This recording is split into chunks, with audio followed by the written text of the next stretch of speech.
I thought the cup was for my health. When I was 6, my mom used to make me pee in a cup once a month. She told me it was part of a health check all the kids had to do. And she even gave me stickers afterward like it was some fun, normal thing. I believed her completely. Every Sunday night, she'd pull out a little plastic cup and tell me to hurry up so we could get ice cream. It became a routine I never questioned. Then one night, while I was playing Mario Kart with my older brother, she came in again holding the cup. I got up automatically, but my brother grabbed my arm and pulled me back down without even looking away from the TV. He just said, "Really calm, don't. She's using you to pass her drug tests." Mom didn't argue. She didn't even say anything, just stood there a second, then walked away and shut the door. I didn't really understand what he meant, not fully, but something cold settled in my chest, and after that night, everything started to feel wrong. I noticed things I hadn't seen before. How she always had doctor's appointments on Monday mornings. How she wouldn't let me flush the cup myself or throw it out. She would seal it carefully in a sandwich bag and pack it in her purse like it was something precious. I even mentioned it once to a teacher, half joking, saying, "My mom says my pee keeps her healthy."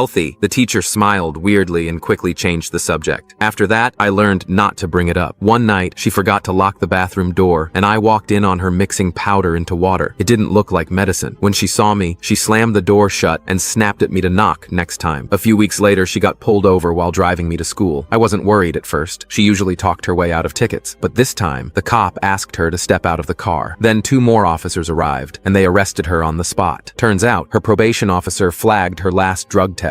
It didn't match any of her previous samples, and the hormone levels were suspiciously low for an adult. When they confronted her, she immediately confessed. She told them it wasn't her sample, it was mine. Because using someone else's urine wasn't technically illegal in our state, she wasn't arrested for that alone, but it triggered a deeper custody review. A caseworker came to our house, asked me and my brother a lot of questions. I didn't know what to say. Everything had felt normal until it didn't. But my brother told her everything. About the men who used to come over late at night. About the time mom gave him a pill to help him sleep when she had friends over. About the baggies he'd find on the kitchen counters in the mornings and how sometimes the stove would still be on. They didn't arrest her right away, but within a week, both of us were living at our grandma's house. I thought grandma would be furious, but she wasn't. She just looked tired, like she'd been waiting for it to happen. She told me the courts had given mom too many second chances, and the drug tests were the only reason she still had custody. But once they found out she was using her 6-year-old to pass them, even the judge had nothing left to say. Mom lost custody that month. She didn't really fight it. She just kept saying over and over that she hadn't hurt anyone. But I don't think she understood the real damage she'd done. That was the year the nightmares started. I'd wake up in the middle of the night, convinced someone was watching me pee. My brother had to sleep with the light on for months, but I never peed in a cup for anyone ever again, because now I knew exactly what that cup meant.